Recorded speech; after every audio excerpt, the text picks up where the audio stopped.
Mendoza presents STP. The Steve Dangle Podcast with your hosts, Steve Dangle and Adam Wilde. Oh, wow. Okay, so 30 Thoughts was like a treasure trove yesterday. Yes. As it always is. But yesterday, Elliot Friedman must have released that and been like, welcome, internet, to my world of intrigue. Do you think there's a certain smugness? Like, do you think he drops a 30 Thoughts the way like a musical artist drops an album? Like, they're not ready for this. He's like, yeah. It's They're like, not ready for this. Cap might remain flat.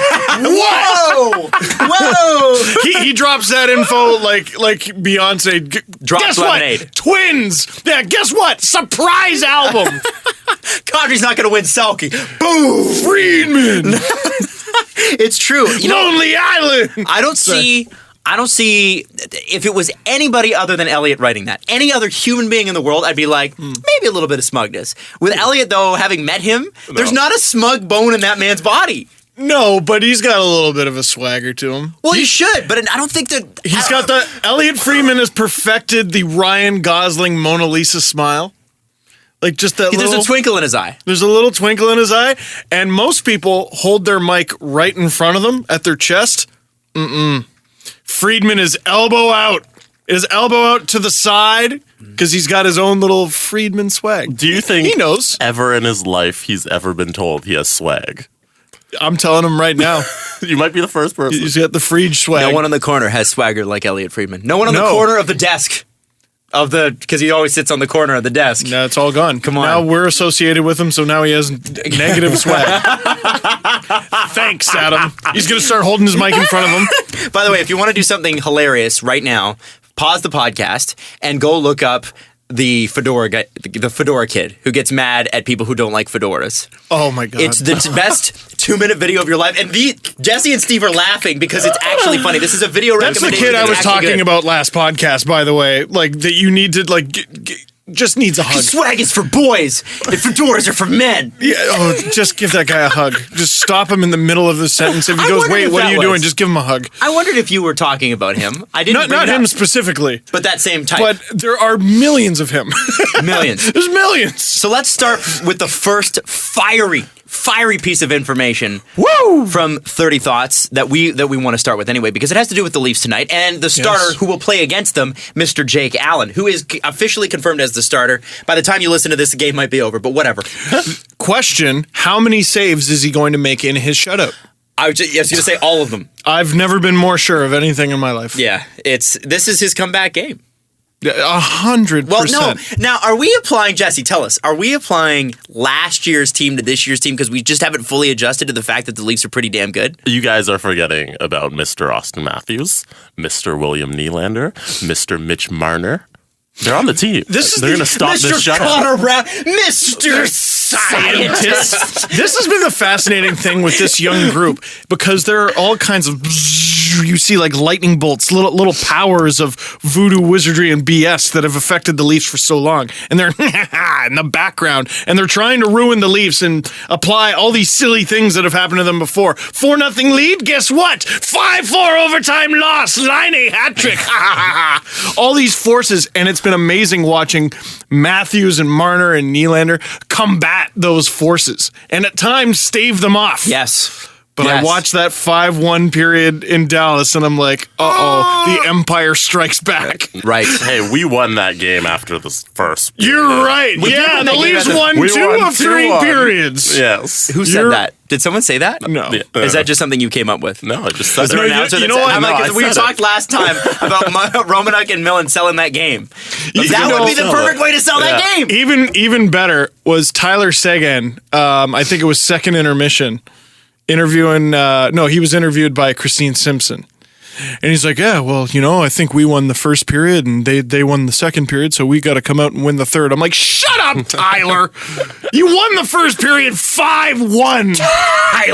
Tyler. What's the matter with you? And that's just him being a polite young boy. Yeah. But against his hometown team. Let's that he'll eventually come home to, along with John Tavares, Jeff Carter, and everybody else. Macho Man Randy Savage. We're all just trying to sell a game here. You got Romanuk and Millen going, maybe. And you got Seguin trying to downplay a 5-1 first You know period. why Seguin says that? If in hockey tournaments, when you're like, I don't know, bantam or peewee or whatever, when you play by winning a period, you don't play by winning the game. So if you come out and you score 8 goals in the first period, you've won the first period. However, if they score 1 goal the next period and you score none, and they score 1 goal the next period and you score none, they actually count that as 2 periods to 1. Wait, they count it like boxing? Yeah. In tournaments that I've been in, I've played in tournaments like that. And anybody else who played, single A, double A, triple A, you know. Are you saying that Seguin got confused and thought he was back in his 14 again? Well, it's an interesting way to look at the game, but I feel like he grew up in the GTHL, right? I was about to say, like, same system. I was in I was in that too. Adam, But I Tyler was at the Seguin, very same bottom. thing. Someone should check him for a concussion. Yeah. That's the way he's talking. To be fair though, Tyler Seguin was at the very top and I was at the very bottom layer of the GTHL system. Well, you don't know that. No, I do know that. Oh, okay. I'm my 1 goal and 3 assists. I'm trying to talk you up. What? 1 goal, 3 assists. Yeah. Whoa. Sign Hey, that Steve. guy to a fourth line role What for are 5 our straight stats? years. 0 and 0. It's exactly. Someone's the pro hockey player here. Oh, right. Yeah, okay. Hey, this room has a combined 4 points. Yeah. I'm tier super Adam's proud of playing. my Amazing. team. But when I went back I'm to house happy- league, boy, I cleaned up. Adam, Jesse, and I are happy to be your Brent Gretzky. Oh, wow. Wow. No, the problem is I'm Brent Gretzky and you're rest of the Gretzkys. Oh, no. Oh, great. We're Vince Gretzky. Who was the, no. I just made that Who was up. it was Lee Stempniak. Oh, and What was Lee Stempniak's Ryan brother? Lambert with one of the best hockey Twitter burns of all time. Basically, he was talking about Lee Stempniak. Lee Stempniak's brother comes to his defense and just starts talking all this mad garbage. And Ryan Lambert goes, "Imagine being the Brent Gretzky of the Stempniak family." Which a few years ago was a better burn because Stempniak's actually How is Lee Stempniak still good? Like, we had him. He's still good. Dude, the NHL is full of the ghosts of Leafs past. Like, it's Lee how is he still good? No. How was he basically a contributor for everyone he played for? Except for the Leafs. Except for the Leafs. How John Mitchell has played over 500 NHL games. He's still playing. That's nuts. I mean, it's on the Avalanche, so it barely counts, but still. But how much of that is because we follow the Leafs? Like, if you were a big all Rangers of it. fan, would you be like, "Oh my God, this Rangers player, they play for us"? And I then feel like the turn. Do we I would have love more? to. I don't know if there's a way to look into Yeah. it, but I would love to know about the turnover. Because I think the Leafs, in the last 7 or 8 years, have had a huge franchise turnover year to year. So I wonder if that's part of the reason. That's why they finished last year, because the Leafs do poorly against ex-Leafs, and it's gotten to the point where everyone's an ex-Leaf, so Yeah. everyone does well against them. and it also doesn't help not a that stat. It is a stat. it also helps that we in the press hammer home. How are the ex-Leafs doing? Ex-Leafs Oh my per God, 60. ex-Leaf comes to town. It's like, oh my God, and ex-Leaf John Mitchell, and you're like, wow. I've forgotten about that. John Mitchell, I remember when he played for the Toronto. Yeah, really. Sorry, I was listening to the Pierre segment from last show. That was a little much. I'm sorry.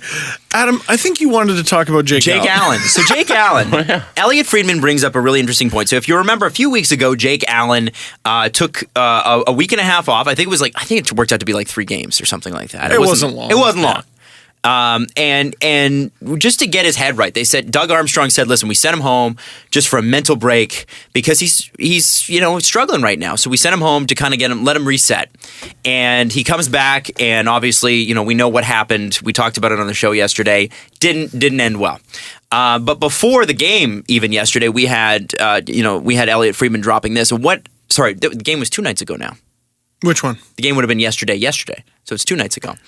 You just messed up my head. So basically, Jake Allen came back 2 nights I ago. still don't know what you were Jake Allen came back on Tuesday, is my point. Tuesday Gotcha. night. So Elliot Friedman talked to some executives in the league, and this is a very interesting and I think a frustrating point. Yeah, I read this before, and Adam got kind of hot and bothered. He did. He got hot under the collar, and he's wearing a collared shirt. Friedman wrote, "A few executives were surprised the Blues did not invent an injury to Jake Allen rather than say he needed time off in the last couple weeks to repair his confidence. I'm not in the business of ripping people for honesty, but a couple guys admitted they would have lied. Harder to rebuild his confidence when you're telling everyone he has to sit out because he lost it." Well, he didn't lose it. Can you say that last little bit again? I'm not in the business of. Now, is this a quote from an executive? No, this is Friedman. This is Friedman's Yes. thought. I'll tell you where the quotes start. Okay, so thank you got a Dan Carlin. You got to give me an end quote. So Friedman says, "I'm not in the business of ripping people for honesty, but a couple guys admitted they would have lied." Here's the quote from the executive. "Harder to rebuild his confidence when you're telling everyone he has to sit out because he lost it." Now, That's an interesting point. From a journalism standpoint, that's. I mean, he obviously doesn't say any names, so you can't tell who he's talking about. But I think that's going to get slammed. That quote today, by a lot of people. I think I'm sitting across from one. The executive who said that is going to get slammed. And that executive might be a little embarrassed, even though his name's not attached to it, or her name is not attached to it. It's going to get slammed. See, I disagree with you there. I And disagree. he did say a few, just to add. Yeah, a few. He There's said more a than Sure. one. But I disagree with that the executive is going to be embarrassed by it. And I'll tell you why. First off, there's no name attached. Number two, it's part of the problem. Yep. Part of the problem is we look at any sort of mental problem. Yeah. Big And by or the way, small. we don't know what's wrong. We don't with know. Jake And Allen. listen, We I'm not don't making know. any assumptions.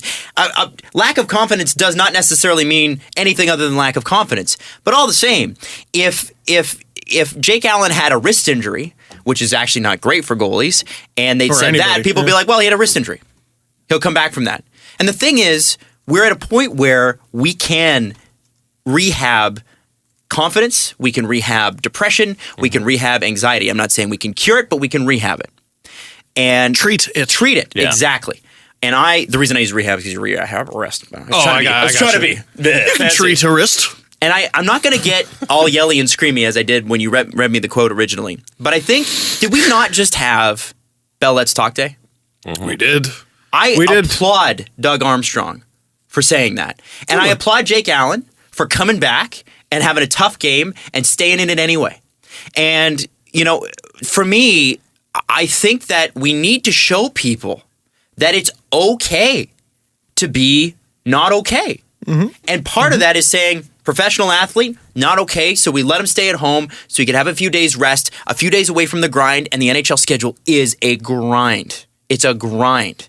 And to have these executives come out and say, well, I wouldn't have done that for competitive advantage. Listen, I understand that point. I really, really do. Totally get it. And it's actually done with kindness in their heart. When you think about it, it's to protect Jake Allen. Yes. That's the goal of it. But I think we got to look at the bigger picture here sometimes. Yes. And we have to start being honest as much as we can be. I mean, the Leafs say, oh, you got a lower body injury, you got an upper body injury. So how honest are they?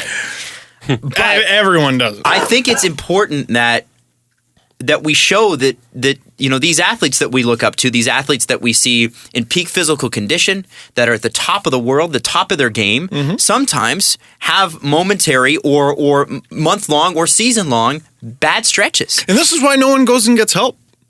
Yes. This is why no one gets Yeah. You probably a very popular word around Let's Talk is stigma and mental health and stigma. And sometimes you ever say a word enough times where you start to forget what it means?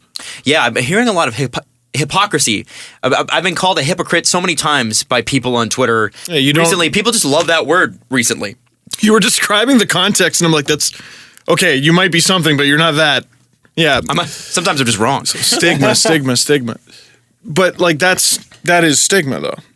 That's why people don't get help. You're weak. Like what would be bad about admitting to that? You think he's less likely to come back from a lack of confidence than like a busted knee? That's what I or mean. Or a pulled groin? That's a good scenario. Oh, you mean the guy just doesn't feel good about himself right now? Well, we know how to fix that. We know how to help him with that. If he busts a knee, there's no guarantees that he comes back from that, right? Like what do we like? What purpose does it serve? And they're saying, oh, to protect Jake Allen. Well, I don't think that does protect Jake Allen. It isolates Jake Allen. Yeah. And it isolates anybody else who's going through that same problem. Let's say there's someone else on the Blues who sees that happen, also isn't confident, 100%. and goes, I can't talk about it because they're going to send me home too. Yeah, and because this is cited as a bad example, now no one's going to come forward. Yep. Yep. So you're absolutely right. I get the competitive advantage. You see tons of hockey players come forward. They're all either at the end of their career or done. You know what I mean? A bunch of them hold up a cardboard sign on the day, and that's nice. But I don't know. And if they want to seek treatment privately or whatever, like maybe that was it. You know, maybe I guess the Blues didn't have to go public with it, I guess is the argument. You know, help him, get him all the help he needs, but maybe don't go public with it. But again, that's still, you're treating it like it's a Oh, it's to be swept under the rug. It's something. It's like what they used to do with concussions. Worse than a physical injury. Yeah. It's not worse. Embarrassing. You know? You shouldn't be embarrassed. You shouldn't be embarrassed. We all lose our confidence. Yeah, totally. We all have bad weeks and months and years. We do. All of us. In the time we've done this show, I've had bad weeks, bad months. I had a bad year. But you continue doing it. And you ever have a night ruining moment? Yes. Yes. I had morning ruining moments. I had one this morning. It was terrible. What'd you do? Oh, I can't get into it. It's It's it's just people. Sometimes people, and it's not. It actually has nothing to do with. It's not like me or Caprice. It's just there are extenuating circumstances that sometimes there are people in your life that you can't choose. And they do stuff, and it makes you crazy, and it makes you mad, and you're mad about it the whole morning. And then you go to the gym, you work out, and you go, it isn't that bad. And that's what I did this morning. Adam allowed 6 goals on 8 shots.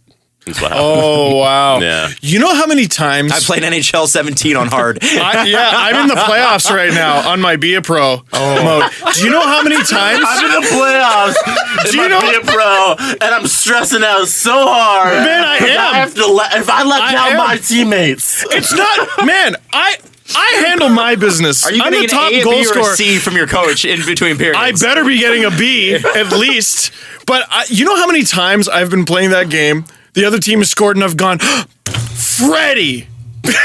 Out loud at my television. Computerized Freddie. I'm a grown man. I'm an adult with a mortgage and stuff. And it's so silly. But I was thinking of when I did my Grant Fuhr trade tree, which was, I think, one of the first ones. Might have been the first one. It took like 14 hours, this stupid thing. And I couldn't wait to show the world. And then I finally show it to the world, and there's a mistake. Not only is there a mistake in the article, it's in the video. Which, by the way, that's when I discovered you could edit YouTube videos, which was a game changer. But I was shattered. I worked all day on something, and I was like, I don't want to do these anymore. I almost stopped the trade trees after the first one. Why? It's one of the most popular things you do. I know that now, but at the time, I felt like crap. Right. I don't know. But I had a very supportive cast of people at Sportsnet going, no, you should keep doing it. It brings in wicked traffic. Please keep doing it. And, Exactly. Well, anyway. I mean, that's a very, it's not the greatest example. No, but I'm holding back all the good stuff. Yeah, of course. And sometimes you don't want to get into that stuff publicly. And I'm sure Jake Allen doesn't love the fact that he's going through what he's going through. In fact, I could probably guess that he hates it. Yeah, maybe he's the one who's like, man, did you have to say that? Even so, yeah, that's fair. But I think hopefully in the long run, if he feels that way, I don't know if he does, I'm sure he and Doug would have had a conversation about that before Doug went public with that. I like to think things are for sure, but it's Who hockey. knows? If he does feel that way, I hope that he knows eventually down the road that he has done people a huge service in the sense that he's made it okay to not be okay, even if it's only for a momentary thing. And I think to see more of that would be really nice. I know this quote drove me crazy, and I know that there are people who are like, it's a competitive advantage. It's a competitive business. You got to win. You got to win. You got to win. Yes, you're right. You're absolutely right, and I know of the competitive edge. I just don't see what competitive edge it gives St. Louis if people don't know that Jake Allen... Like, I don't know what this takes away from St. Louis. Is Jake Allen playing well? No. Does Jake Allen need to play well? Yes. So if Jake Allen... It went home with a mysterious thing. That leaves us to guess that either he's injured or there's something else bad going on, and that leaves speculation. At least Doug Armstrong took that off the table. He controlled the message, which is how you're supposed to handle the media. And are the St. Louis Blues great right now with Jake Allen in net? No, but chances are they will be down the road. They're not great without him in net. No, exactly. It's like I said last show. They need him. They'll figure it out. They need him. Exactly, and I think that to say that Jake Allen would somehow be better or worse off, people know how Jake Allen has played this year. God, I think he'd be more embarrassed about that. He is so shutting out the Leafs. Let's know. just be honest. I know. Anyway, props and kudos to him and to Doug Armstrong. I think, and totally. I hate that quote, but that's just my personal opinion. For whatever he's going through. Yeah, absolutely. I don't know what it is. So moving on from that, the Leafs have. The Leafs are, they're great. Not recently. Oh. Philly was kind of a letdown. I feel like Philly, they really needed at least that point in Philly. Yes. And then to come out as flat-footed as they did in Dallas, I think tonight is a real, and forgive me if you're listening to this after the game, but I think this is a real pivot point for them. This is going to really, to me, decide mentally where they're at. And whether it's going to take them a week or two to figure it out, or whether they got it figured out in the last couple days, because they are in it now. They are in the weeds. This is the hardest month of the year, and they better be ready. And I hope that tonight we see, no matter what the outcome is, we see a really strong game from the team. Because there are games in Philadelphia, they played a hard-fought game and they lost. And that happens. But I can accept that. I can't accept what's happened in Dallas. And I don't think they can either. And Babcock for sure can. Well, that was bizarre, especially because it's like I said, Dallas didn't even play exceptionally well. No. Even in the first period. No. I didn't think. I don't know what it was. I don't know. But it was, I kind of described it in my video. It was one of those games where all the goodwill, all the confidence I had built up in the group, like as a fan, it just evaporated. Really? It evaporated. The Leafs, 2 games into the season. So the first game, all right, they lose, but Matthews gets 4 goals. Mm-hmm. I'm pretty confident Freddie's going to get it. I'm not worried. Second game, they cream Boston. I'm just like, oh yeah. Okay, this is where things are going. Halfway through the third game, they're up 4-0 on Winnipeg. And I'm like, this is the season. I love it. And then Winnipeg wins that game, and I just go, it's over, Johnny. I can't have any confidence in this group ever again. And it took a while to build back up. And then the Dallas game, I'm like, oh my God. When the Leafs lost to Chicago in early October too, or early November, or whatever it was, that was also a crushing moment I was there for. Crushing. I was so sad. Wanted to bring up something about the Blues, though. Okay. Remember last year when the Leafs were bad? Mm-hmm. Yeah, they were. The 2 games heading into the Leafs' December 5th game against St. Louis, they lost 6-1 to Winnipeg. Whoa. And then the next night, they lost 1-0 to Minnesota.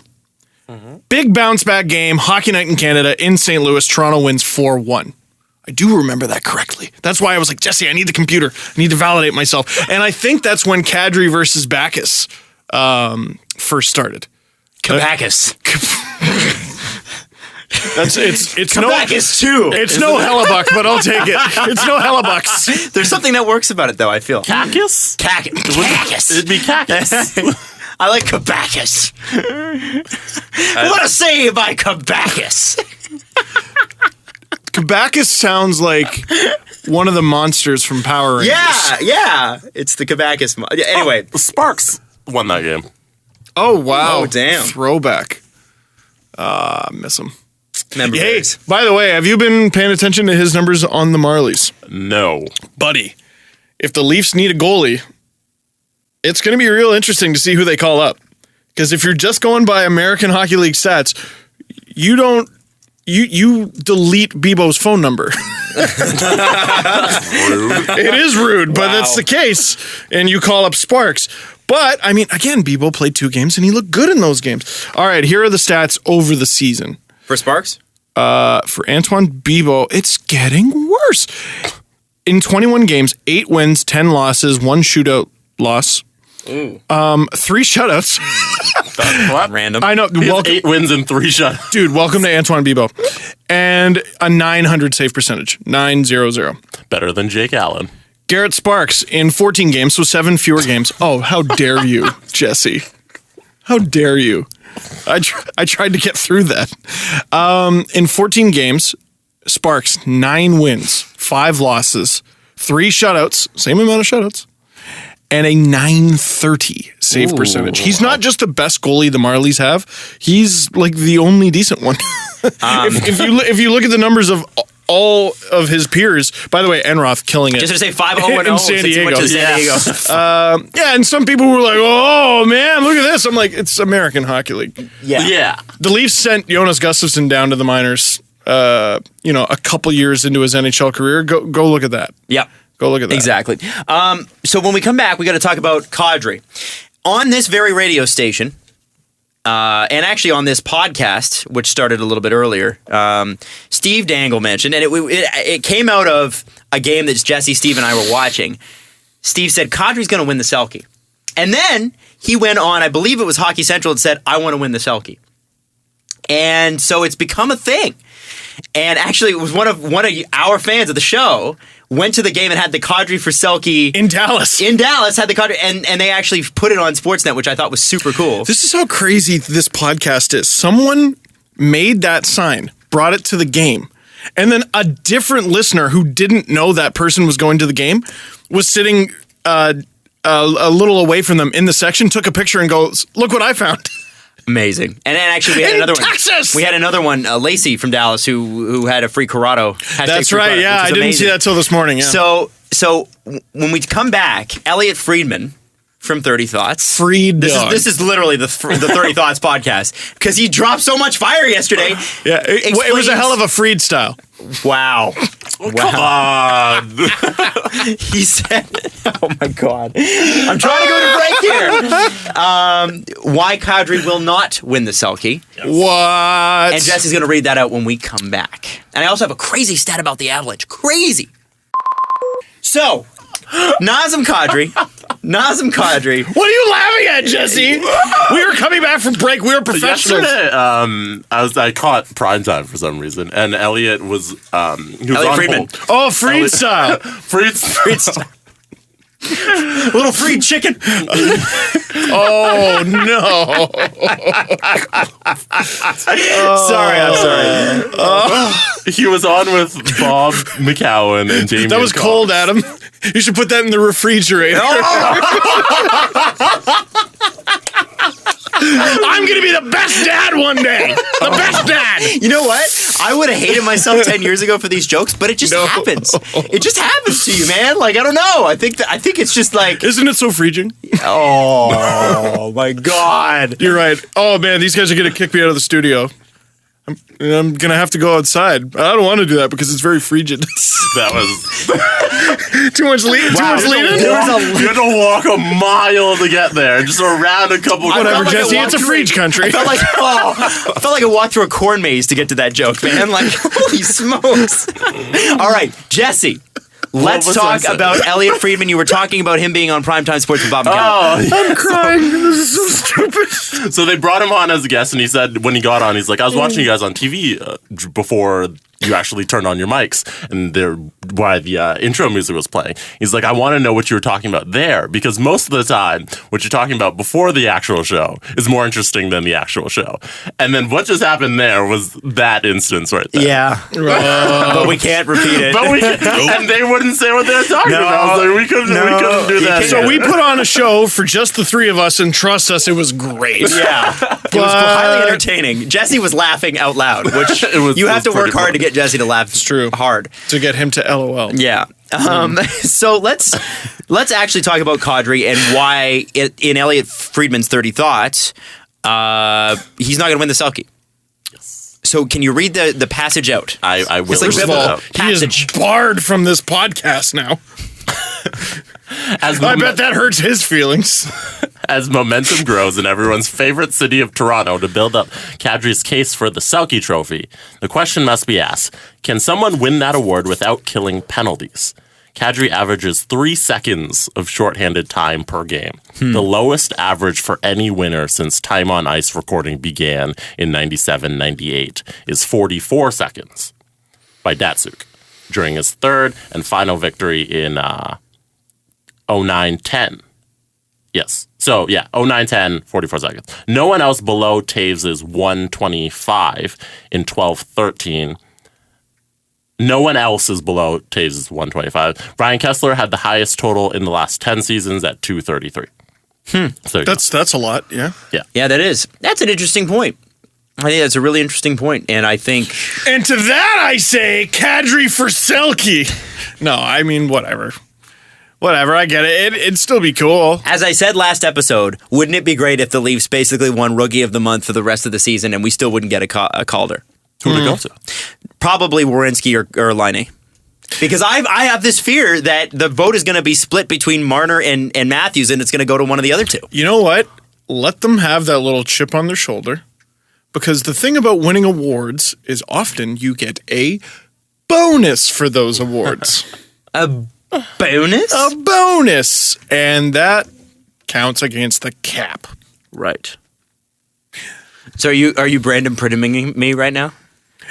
Oh, yeah. Like, imagine if the Leafs build up this big lead, like, on a playoff spot, and then, there's a few games left in the season, and they're like, you know what?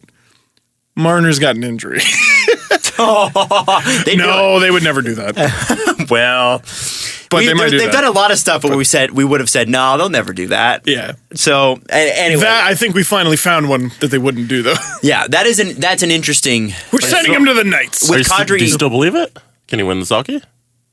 No. No? I didn't really ever think he was going to win the thing. First of all, the problem with that is people... Okay. Think of all the people we know. Okay? Try to picture the Pro Hockey Writers Association. All the people we know just in life? Sure. Yeah, who are the Pro Hockey... that we know personally and that we just know of. In the Pro right? Hockey Writers Association. Now imagine enough of them casting their What do you ballots think for the Nazem average age Kadri. is? 90. Chris Johnson brings it down from 95. Yeah. I'm not saying, I'm just saying. I'm just. Although I would love to see how many shades of red Steve Simmons would turn. Supposedly, someone's got to send me this tweet, but it was a few years ago. I think it was 2013. Someone gave Kadri a Selke vote. Like, not even the top Selke vote, I don't think. It was just, he was in their top 5. And he tweets, whoever voted Kadri for Selke should have their credentials revoked. Simmons? Which, I mean, back then, yeah, that was a bit of a stretch. But now, I mean, he's going to get votes. Yeah? Yeah. He's going to get votes. He doesn't kill penalties. I think so. He'll get votes. I don't think it's... Listen... Doesn't mean he has to win the thing. He'll get votes. I think they put... I think it's a fair argument to say that a player who wins the Selke should kill a lot of penalties because it's when your team's down, and that's the ultimate show of defensive prowess is to, be able to defend when you're a man down. So I agree with that. But I also think that players should be able to win without that. It just, Datsuk with 44 seconds. Yeah, I mean, if you give him the award when he only averages 44 seconds on the kill, I mean, you're acknowledging that the stuff he does outside of the kill is great. And also, it's 2 minutes of the game. Kadri's at 2 or 3 seconds. Right? Yeah, I know. So that's much not even Averaging close. 3 seconds. That's hilarious. That means he had one shift once. If I can, seriously, if I can criticize Kadri for one thing, he's been in this league for a long time, buddy. Get better at those face-offs. Yeah. If that, by the way, is the difference between him and a Selke. I'm serious. I think Babcock would love to use him on the PK. But he can't win faceoffs like that. Guy's got to win faceoffs.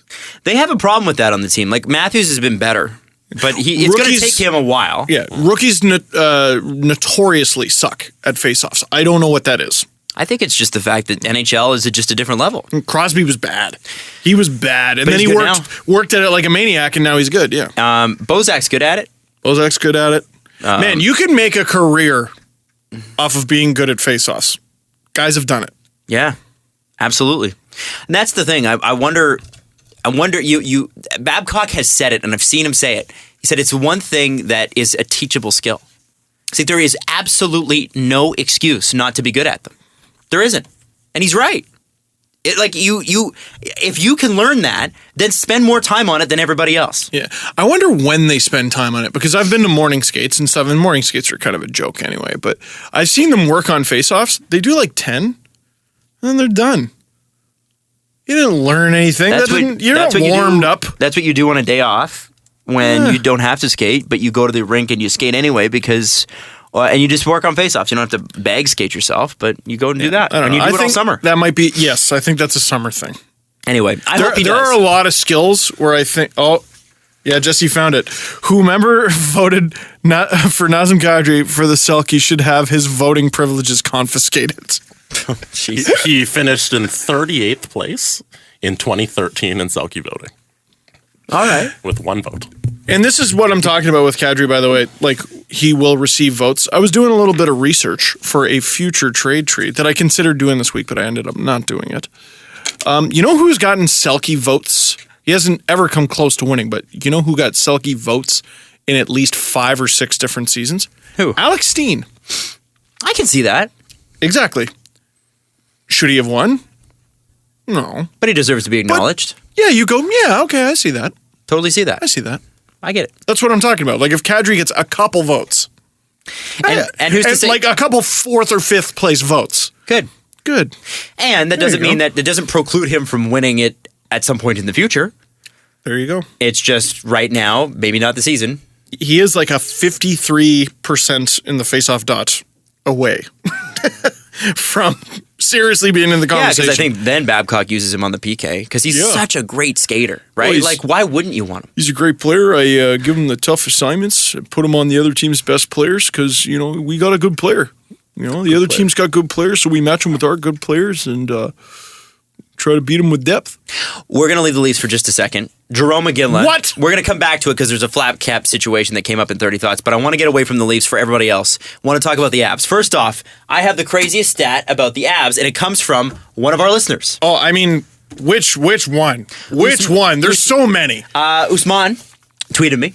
Okay. And he said, and he tweeted you too, but I asked you not to look at this one. So he said, fact, Colorado would still finish last in the division if they played 82 games, in brackets, at current pace, and other teams didn't play at all. And I said, Oh my God. so I tweet him back and I'm like, that is insane. Where did you get that stat? And he said, I was just looking at the standings and thought, geez, the Avs are bad. Did the calculation out of curiosity.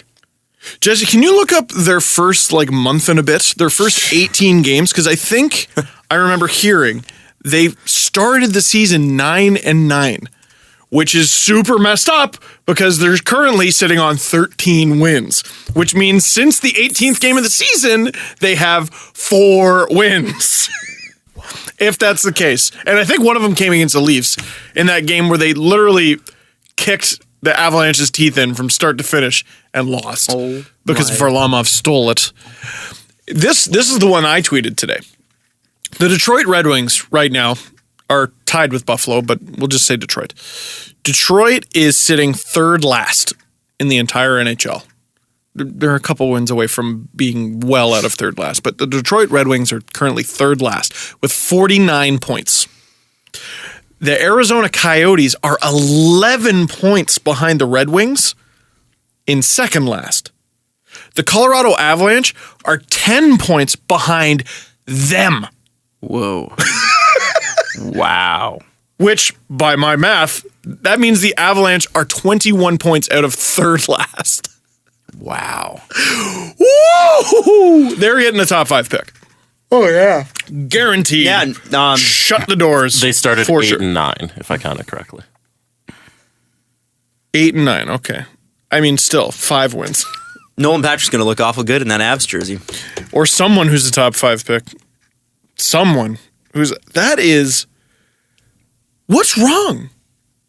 What's going on there? There's no way they have assembled a team this poor on paper. Something's rotten. I think there's a lot of things here, but I think a lot of it probably comes down to mental. Because you look at the guys who are on this team that are genuinely so talented. They have a 1-2 punch of McKinnon Duchesne. McKinnon Duchesne. And That should be enough to get you in the playoffs, seriously. Gabriel Landeskog, as much as I think he makes his contract's weird to me, it's not my favorite contract in the league. I don't remember He's it. still a good player. Yep.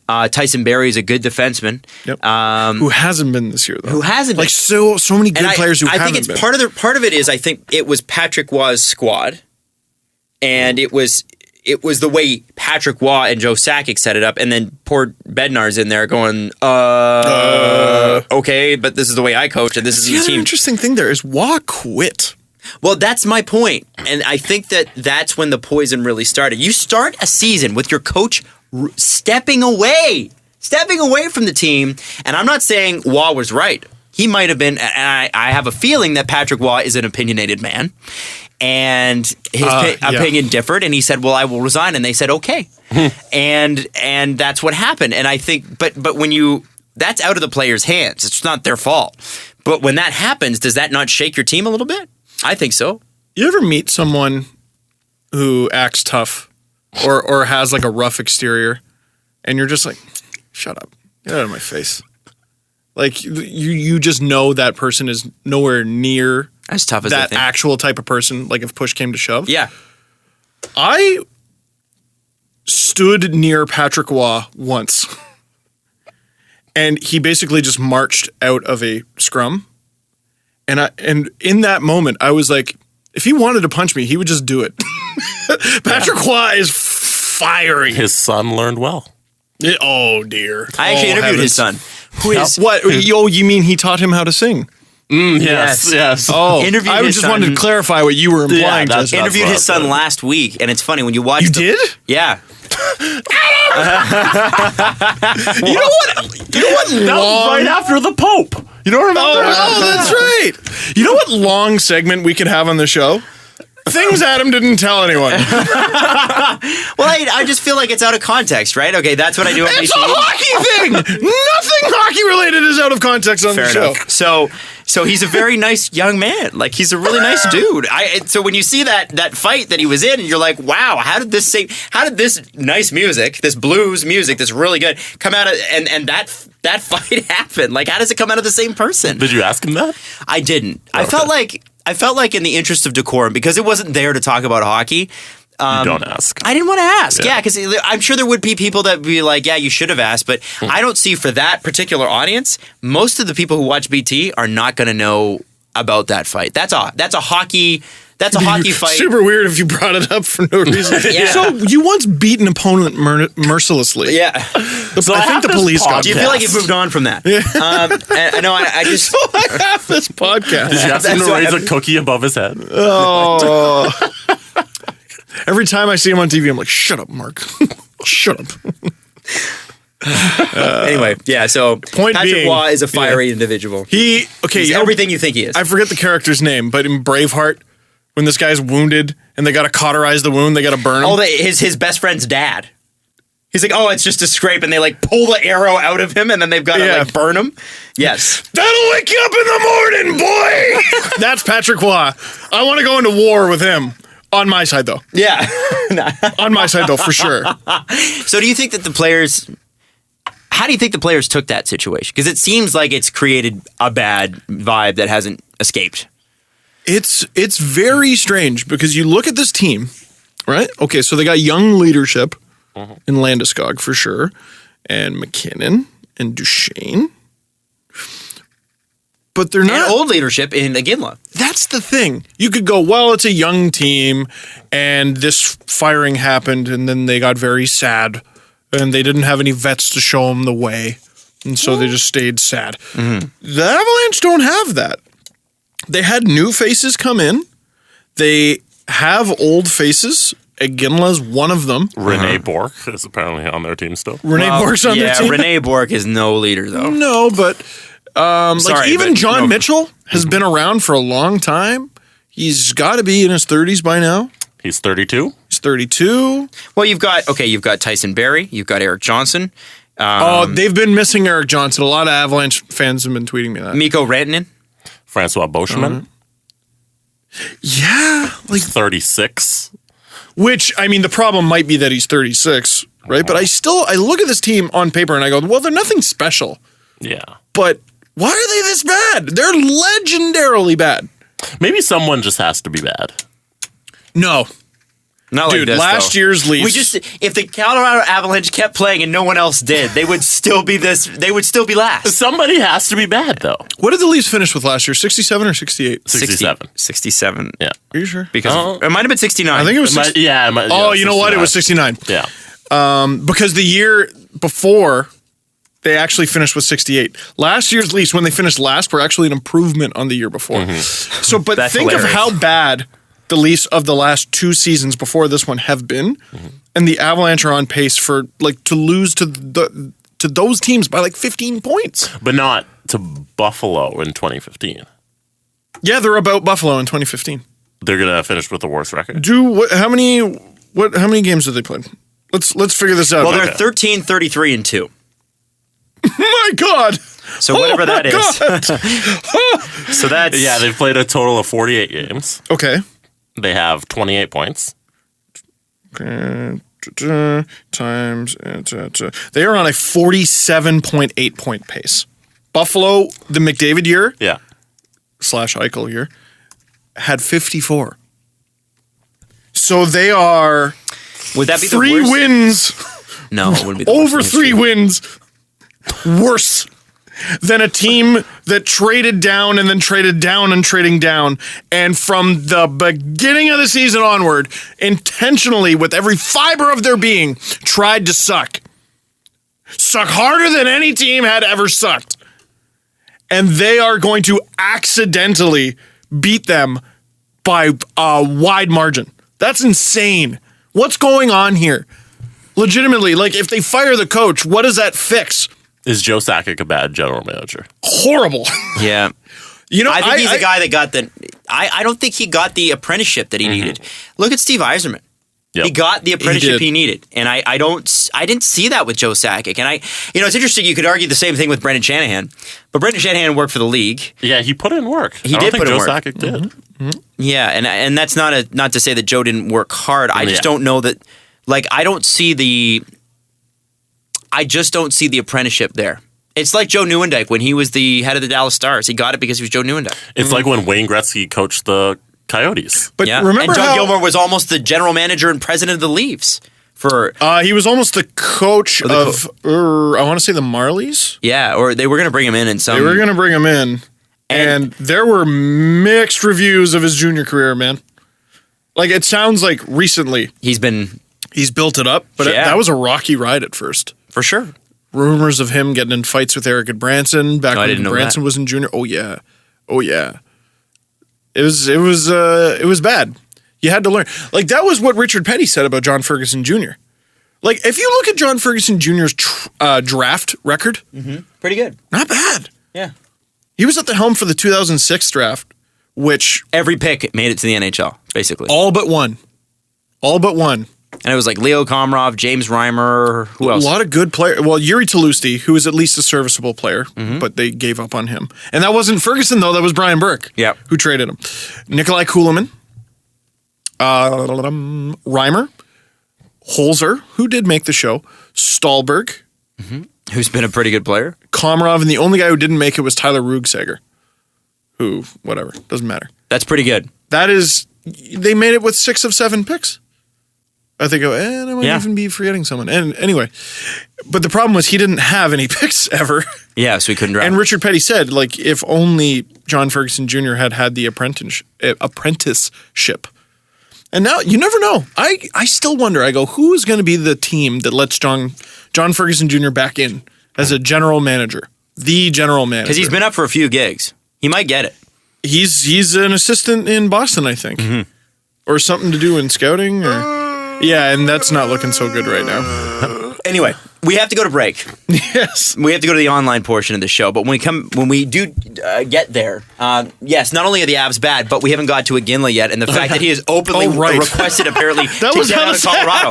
We just focused on how bad Colorado was, which was supposed to be just an adjunct to Jarome Iginla, who's the main story. We'll talk about that. We'll talk about Marchand Slewfoot. We're going to talk about Tampa Bay and Ben Bishop and why they're not trading him, and why the flat cap, which is probably going to happen, is fantastic for your Toronto Maple Leafs. We'll talk about all of that in the download section of this. Sportsnet.ca to download. And of course, it's brought to you by Panago Pizza. It's what's on the inside that counts. Right, gentlemen? Yeah. And the best thing about this podcast is it's available for free. Steve was waiting on that I pun, was by the way. literally standing. Yeah, he's like, I got it. I got this. And you said something really funny off mic that we can repeat. And what you said was, I judge how good a pun is by how poorly people react to it. Oh yeah, if it makes, like, I'm just letting you know, if it makes you mad, it's like you might as well just be throwing your energy at me, and I absorb it. It sustains you. I put it on a plate and like put hot sauce on it, and just spread it over toast. There's Do you keep hot sauce in your bag? I got hot sauce in my bag, swag. There's a hero in Swag was unnecessary. Battlefront, in Star Wars Battlefront. His name's Bosk, and he's Bosk. Sorry, and he's the. Sorry, I gotta ask Jesse a question because you're a big Beyonce fan. Okay. Are the lyrics? Because I thought it was I got hot sauce in my bag, swag. Not I got hot sauce in my bag, comma, swag. Yeah, you don't need the swag there. So it's the comma. Yeah. So I got hot sauce in my bag. There you go. There we go. There you go. Yes, Adam? I was just gonna say you're like the. Congrats on your twins, by the way. Thank you. You're like the hero in also Star having Wars, twins. but who's not a hero. He's actually an assassin. But when he shoots people in the game, when you're playing him, if you kill people, it actually regenerates your health. So that's you with puns. If I can make a Dragon Ball Z reference. All right, please do. It's like I make a bad pun, and then your negative reaction just feeds into my spirit bomb. And my spirit bomb is made of other bad puns for the future. And it takes 19 episodes to accumulate. Absolutely. Well, that was the slowest building. What do you think, Piccolo? All time. Which the Dragon Ball Z. no culture likes to drag their cartoons out more than the Japanese, and they are so good at it. Like, think about Pokemon, think about Dragon Ball Z. You waited and you waited and you waited day after day, and it would be not an episode a week, an episode a day. Yeah. And if it was 25 episodes, you'd be like, just get it done. But you would still watch. I got a bone to pick with that. I got a bone to pick with that because that was the trend. But we were ignoring the fact that Charmeleon evolved into Charizard far too quickly. That's true. But Ash couldn't control him. and then they he left gave him away at the Charizard farm. Which, by the way, that's such a niche business. How does that business thrive? Good point. A Charizard farm? What's the hazard insurance for the Charizard farm? How do you run your business, sir? Madam, I don't remember. Terrible. Fire hydrants everywhere. I think it was on an island, too. Do you fly your Charizard to get to the farm? How do you get back? They gotta You run a gave your plane Charizard business. away. That's a good point. That's a really good. And also, did they give him anything in return? They gave him nothing. He just leaves it there. It's like the most valuable one you can have. Ash can't afford this astronomically priced Charizard farm. Why couldn't he have traded it for a more docile Charizard? That's the thing I had with that. I was like, Was the government aware of this farm? Because this guy now has like an armada of the most powerful being ever. that's actually a really good point. How was he not planning to take over the world? Yeah, imagine if you were like an army of Charizard. How could he not have taken over? Maybe he was I have Team Rocket's several. president. Yeah, I have several nuclear vessels. You with the dozen Charizards, you're cool. Whoa. Speaking of flames, Jarome Iginla. Oh, nice tie. Steve's on fire today. By the way, mentally, he's still in Calgary. yeah, I think so. Like and I'm not saying him. I'm saying to me, he's always been a Calgary Flame. And I think to that people they in just Calgary, dress up he's a in a Calgary silly Flame. uniform. Yeah. I've seen Flames fans saying maybe rescue Iggy. Well, so did he openly say that he wants out now? Yeah, I can bring it up. Pull it up here. I want you to read it out. I need to know some stats, Jesse. In an Important interview stats. with Yahoo Sports Puck Daddy blog, Wyszynski's people. Iginla said, quite frankly, that he wants to get dealt to a playoff contender at the March 1st deadline. Of course. Amen. Quote. Which, by the way, it's March 1st. That's early. All season, I've thought it was February 28th. And just randomly. Is it early this year? Is it normally later than that? I always thought it was like March 15th or something. It's about right there. I got to take that day off. I remember to take that day off. Me too. And that was the thing. I kept Googling it, and it always said February 28th. And then LeBron just goes, by the way, I asked it's March 1st. I'm like, how was that mistake ever online? Anyway. Why was there confusion? Because, I don't know. would've thought Every that would've been Google well result said publicized. February Yeah. 28th, but it's March 1st. Huh. And now you know that, listener. Good thing for LeBron asked. That's good. Quote, Iginla said, I would like to, at the deadline, go somewhere. I would like to be in the playoffs. I would hope that there is some opportunity to go and play in the playoffs. Those are the best games, the most fun for sure, and you have a chance to win. So no, I haven't given up on that chance to win. He wants to win a cup. Get me out of this asshole. Yeah. Now, how many points does Iginla have in how many games, and what's his cap hit? Because I don't know why I've been living this lie. I thought he had a $3 million cap hit. I don't know where I got that. You ever put something in your head and it stays there for a while, and then you find out it was wrong, and you're like, I believed that for 3 years. What would you like to know first? Everything that I've ever said on this show. Yes. Oh, Ad. Let's start with the points. You got to freed your mind, though. Oh, my God. Freed your mind. That's where my head went. Oh, my God. I didn't think you guys would get that reference. Oh. Jesse, what's his cap hit? Let's start with the points. Oh, dear. He has 6 goals, Great. 6 assists, Oh, dear. 52 penalty minutes. He's gotten into a few fights. Yes. His cap hit for that output is $5.3 million. What? Good Lord. And by the way, Why? so because of... Who's that? Who? What? Yeah. Because of... You know what, He though? was making $1 million in Boston. Yeah. How did he get 5.3? I can bring Was he? I'm sure. I don't... Maybe that's where I got the 3 from. Because I think it was 3 in Boston. Maybe it was 3. How did he get a raise? Because he was money in the bank for a while. 1.8 in Boston. Yeah. For that I one remember year. that. Wow. So he Teemu Solani, Paul Correa it. Yeah, and that worked out great. Why would you follow that example? My Yeah, goodness. and then the Avs gave him a $5.3 million deal for 3 years. Does he have it? Is he It's up this done year? this year. And by the way, this is my favorite non-Leaf. And like over my life. And that's too much money. This That's might way be it too for much him. money. This season. Oh, it's definitely it. Well, yeah, no, it's definitely it. Now, here's the thing. I'm going to try to defend his point total if it deserves defending. Can you go to the Avalanche's like team stats? Because I want to know, like, okay, 12 points. They're is also bad. probably the lowest scoring team in the league. I want to know. Yeah. I want to know. Their goal differential, I think, is negative 72. Last I checked. 72 Summit Series. Canada beats Russia in the 8th game. So therefore, it's a good thing. They're right. Paul Anderson scored in games 6, 7, and 8. Yeah.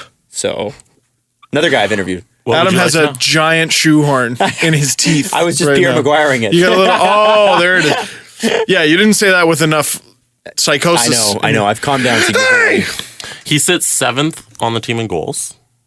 Okay. Wow. 7th as a team in Leaf goals, I would love to compare. Here, I'm Yes. going to pull Yeah, up the list. I need that. I need this in my life. Okay, good. And 1, 2, 3, 4, 5, 6, 7, 8th in the team in points with 12. Dude, that's 8th? That's 8th. Okay, so That's top 10? is it 7th on the team in points? In goals.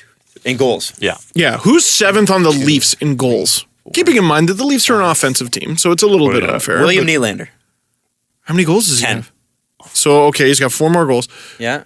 What's the point situation like? Who is 8th on the Leafs in points? 8th one. Remembering that Iginla's benchmark is 12. Connor Brown with 21. Holy God! Also tied with Zach Hyman and Nikita Zaitsev. Oh, God. So that's How? three Who- players. Does anyone have 12 points? Matt Hunwick has 11. And he is 1, 2, 3, 4, 5, 6, 7, 8, 9, 10, 11, 12, 13. The Colorado Avalanche suck. Yeah. Oh my God. And Avs fans, honeys, Honeys. I'm so sorry. Like, it's Honey bunnies. all of them on Twitter this morning were just like, I don't freaking care. Just whatever. They're just broken. They're shattered. Hey, man, I've been there. I get it. And why does it have to be? Why do you have to be this bad in an expansion year? You still might win the lottery, but it makes your chances worse. Oof. Well, Or does it? No, If you finish dead last, it's still 20%. they still have the right? best odds. Okay. Because LA Las Vegas gets the 3rd best odds. Oh, yeah. Are you sure it's not second best? 3rd. Oh, okay. So this is a really bad year to finish third last. Oh, Detroit. That would be very, very, very funny. Pardon my shadow. If Joe Sakic doesn't lose his job this year, He should like we should be interrupting the podcast for like he should be fired right now. Do you want to run down his resume? Like Ken Hitchcock got fired, and they're in the first wild card spot. Yeah, they're fired for not being elite enough. Like this is a team that expected to do well. That was an Alain Vigneault style firing. Do you want to run down Sakic's resume as an executive? Okay, Like trades he's made? No, like his journey to becoming GM. See, okay, I want the journey, and then go to NHLTradeTracker.com because you can actually you can look at trades by GM. Whoa, cool! Nice. I didn't know that. Oh, buddy, that site, I should be paying that site rent. I've been on it so much this year. Well, you are because of the trade giving tree. them clicks. So 2 years after he retired, he got an executive job with the Avs as an executive advisor and alternate governor. When was this? This was in 2011. 2 years So that after he is like, retired. what's the Leafs equivalent of that? Like Cliff Fletcher? Yeah. Yeah. Sort So of. it means you're Governor, invited to the meetings. Oh, alternate governor, I'm not sure, but like executive advisor.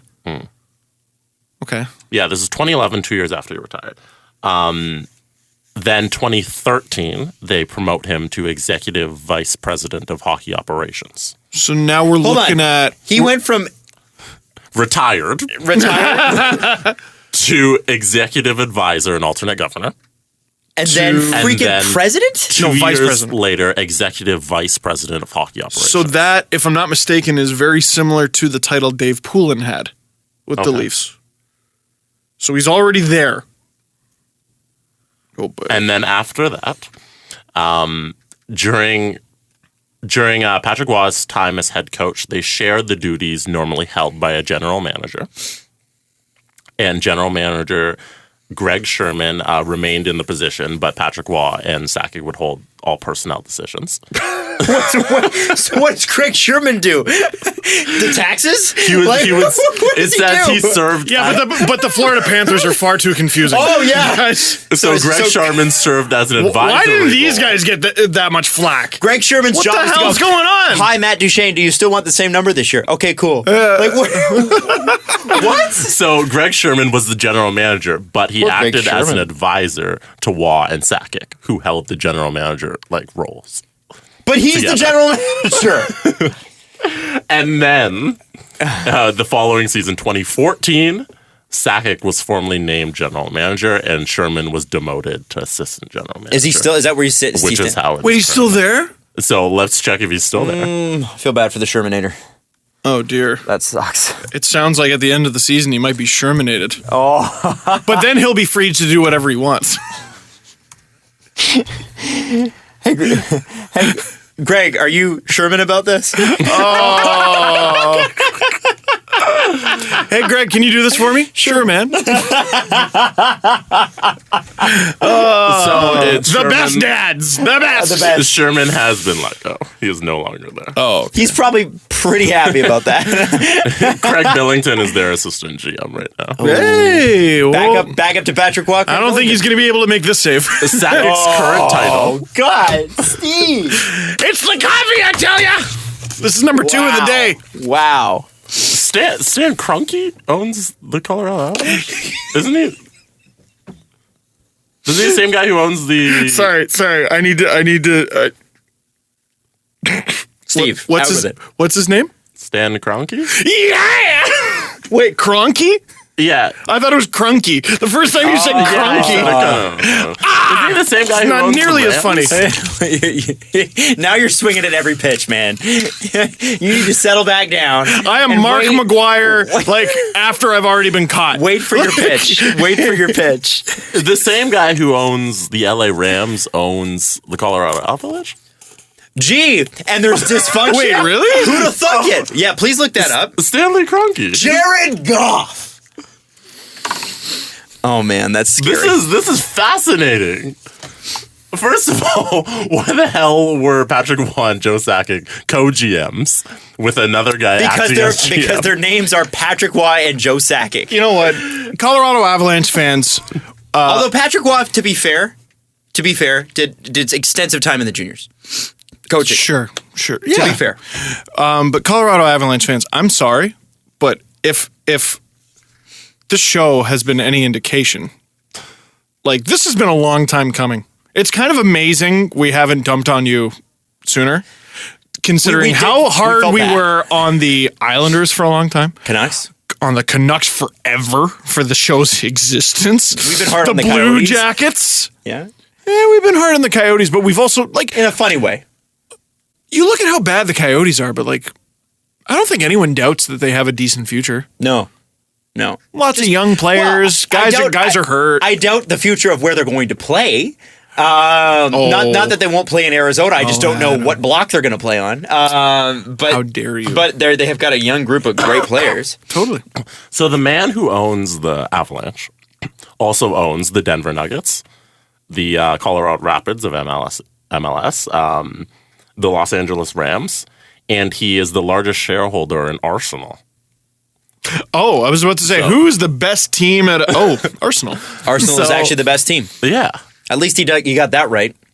And I'm a Gunners fan, so Oh. that scares me. Actually, that does not make me feel good. So there you go. I bet he leaves Arsenal alone. I get a feeling that I'm sure He's an owner. He should leave them all alone. he should. Yeah. But he lives in the States. Arsenal's across the ocean. It seems like he has his hands most in the Rams, it seems. And that's the going Avalanche. super good. Yeah. He's going to make a lot of money off that, though. Yeah. He'll be able to buy more teams. Here's my thing. The Avalanche are, again... I gotta prepare myself. It's like I'm eating something in Fear Factor. The Avalanche are on a 47.8 point pace, and they're talking about trading Gabriel Landeskog and Matt Duchene. That doesn't make sense to Can me. you imagine? Like, why are you doing that? Like that's a legitimate argument for relegation. Yeah. The current Colorado Avalanche post Duchene and Landeskog. Relegation. Do they beat the ECHL All-Star team? Don't know. I'm not sure. Don't know. Sorry. Without Duchene and Landeskog, How much do they lose by? and with Varlamov still hurt, How much do they lose do by? they beat the ECHL All-Star team? I don't know. Steve, do you mean the AHL All-Star team? No, I don't. The ECHL All-Star team. One of the Avs fans, because this has kind of been brewing under the surface for the last couple episodes. One of them reached out to me and said, "Listen, they've got some good players in the A, Cool. coming up, which is cool." But he also said, "It doesn't make sense to me that they would trade Landeskog or Duchene. Why? Why would you trade them?" I think it's Landeskog, a good point. maybe. Because again, okay, so we've talked about what's rare and what is valuable in this league. Wingers, not so much. There's lots of them. Lots of scoring wingers. There's an abundance.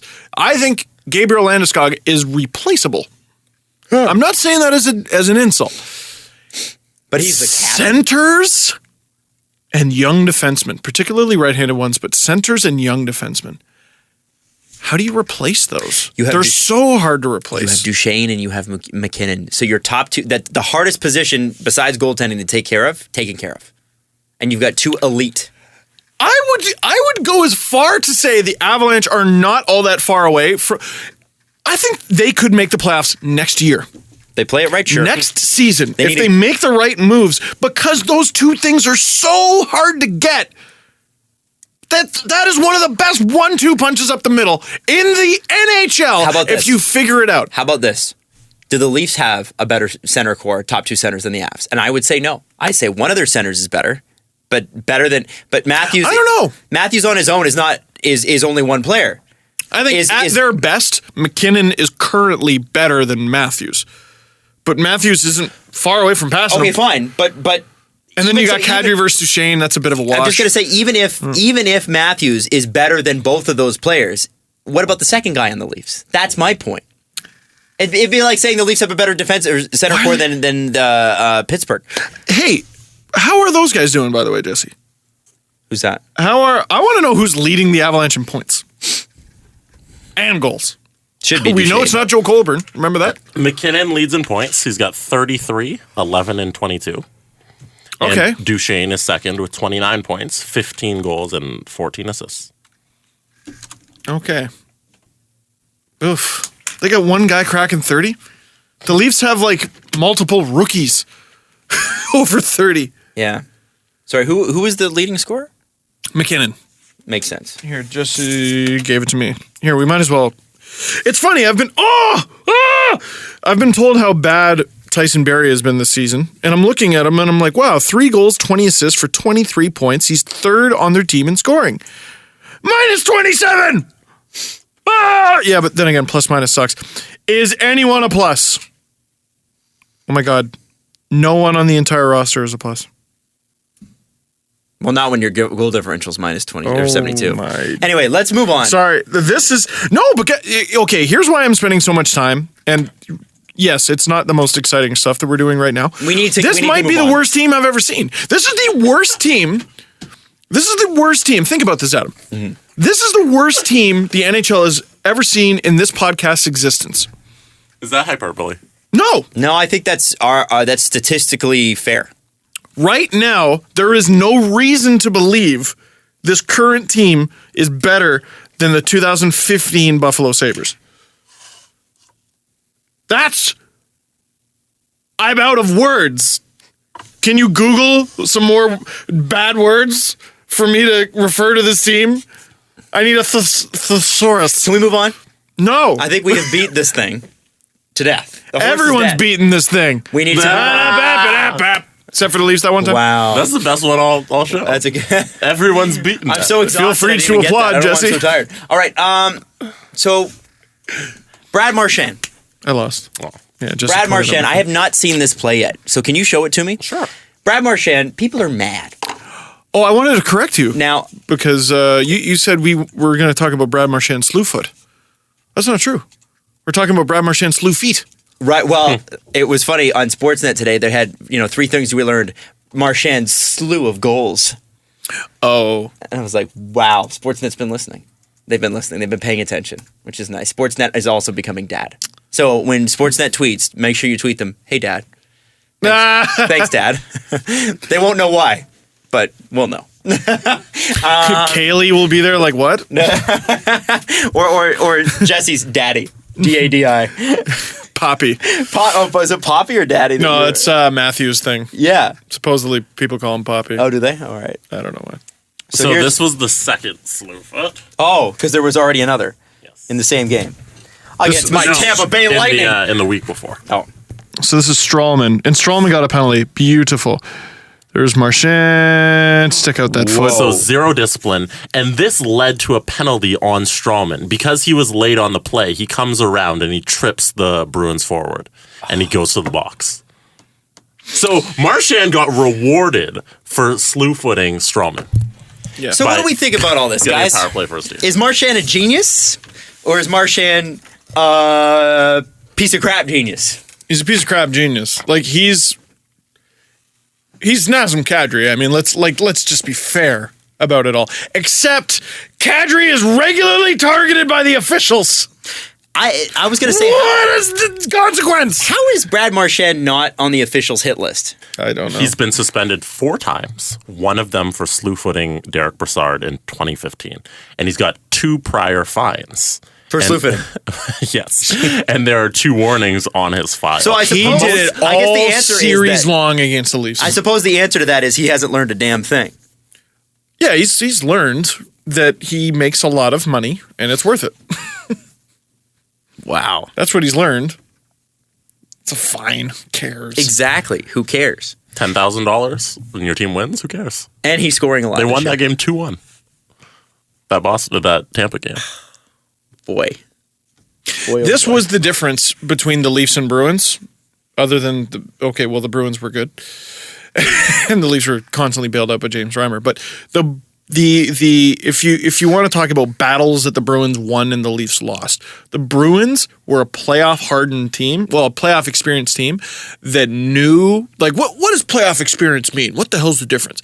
Playoff teams know what they can get away with. That was the difference. The Leafs had no idea. Constantly looking at the refs, complaining, and the refs basically it's the playoffs. Welcome. Brad Marchand exhibited that more than any other Bruin. Why did they throughout change that whole series? I know, it's the dumbest thing. It's the playoffs now, so we're going to change all the rules again. Yeah. You know who's at an advantage? You know who's at a disadvantage the moment the playoffs start? Whoever the team with the top power play is. Yeah. Who are the top 5 power play teams right now? I think the Leafs got to be one of them. Oh, no. They're top 5. They're top on the road. They have the best road power They play. are. So they must be top in the league. Oh, don't tell me that, Adam. PP. It's got to be the Leafs. Sorry, I keep forgetting that I'm telling Jesse to look stuff up on NHL.com, which is unfair. Columbus. Col- and then The Toronto Maple Leafs. They're second? That's pretty Power good. play percentage. Wow. And then Adam's favorite team, Montreal. Montreal. And who are the other two? Just Pittsburgh and Buffalo. Oh, Buffalo. What? Yeah. Okay, well, anyway. So those other 4 teams. I would have thought they'd be Buffaloer.